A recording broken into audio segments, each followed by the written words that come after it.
प्यारे विद्यार्थियों, हमारा आज का प्रश्न है जयशंकर प्रसाद जी द्वारा लिखित कहानी पुरस्कार की पात्र मधुलिका का चरित्र चित्रण। आइए इस पर चर्चा करते हैं। जयशंकर प्रसाद की कालजयी कहानी पुरस्कार की नायिका मधुलिका हिंदी साहित्य के सबसे सशक्त और जटिल नारी पात्रों में से एक है। उसका चरित्र स्वाभिमान, राष्ट्र प्रेम और व्यक्तिगत प्रेम के गहन संघर्ष की एक अनुपम मिसाल है। मधुलिका के चरित्र की प्रमुख विशेषताएं निम्नलिखित हैं। नंबर 1, स्वाभिमानी और गौरवशाली। मधुलिका कौशल के वीर रक्षक सिंहमित्र की कन्या है। उसके रक्त में आत्मसम्मान कूट कूट कर भरा है। जब राजा उसकी पैतृक भूमि का चौगुना मूल्य स्वर्ण मुद्राओं में देते हैं तो वह उन्हें स्वीकार नहीं करती। वह अपनी भूमि को बेचना अपराध मानती है। मुद्राओं को राजा पर न्यौछावर करना उसके निर्भीक और गौरवशाली व्यक्तित्व को दर्शाता है। निम्न पंक्तियां इसी बात को दर्शाती हैं। देव, यह मेरे पितृपितामहों की भूमि है। इसे बेचना अपराध है। नंबर 2, कठोर परिश्रमी और धैर्यवान। राजकीय अनुग्रह ठुकराने के बाद मधुलिका विलासिता का जीवन चुन सकती थी, लेकिन उसने एक साधारण कृषक बालिका की तरह कठिन परिश्रम को चुना। वह दूसरों के खेतों में काम करती और रूखी सूखी खाकर अपनी झोपड़ी में रहती।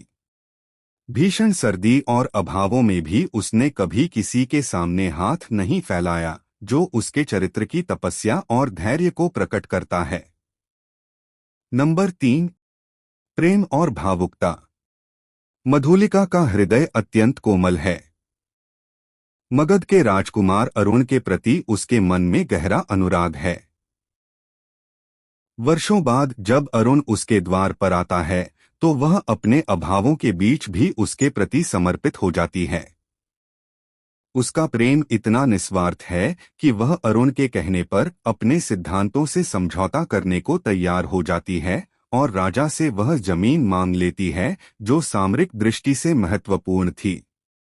नंबर 4, अंतर्द्वंद्व से घिरा व्यक्तित्व। मधुलिका के चरित्र का सबसे प्रभावशाली पहलू उसका मानसिक द्वंद्व है। वह एक ओर अपने प्रेमी अरुण की सफलता चाहती है तो दूसरी ओर उसे अपने पिता के बलिदान और राष्ट्र के प्रति कर्तव्य की याद आती है। अरुण के प्रति प्रेम का आकर्षण, राष्ट्र के प्रति पिता की विरासत और कौशल की मर्यादा। नंबर 5, कर्तव्यनिष्ठ और राष्ट्र प्रेमी। अंततः मधुलिका के भीतर की देशभक्त जाग उठती है। उसे याद आता है कि वह उसी सिंहमित्र की कन्या है जिसने कौशल की लाज बचाई थी। वह व्यक्तिगत सुख और राजरानी बनने के प्रलोभन को लात मारकर सेनापति को गुप्त हमले की सूचना दे देती है। यहाँ वह अपनी भावनाओं पर कर्तव्य की विजय स्थापित करती है। नंबर 6, महान आत्मबलिदानी। मधुलिका का चरित्र अंत में शिखर पर पहुंच जाता है। उसने देश को बचा लिया, लेकिन उसके कारण उसके प्रेमी अरुण को मृत्युदंड मिला।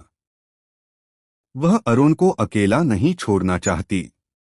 वह न्याय का पक्ष भी लेती है और प्रेम का भी।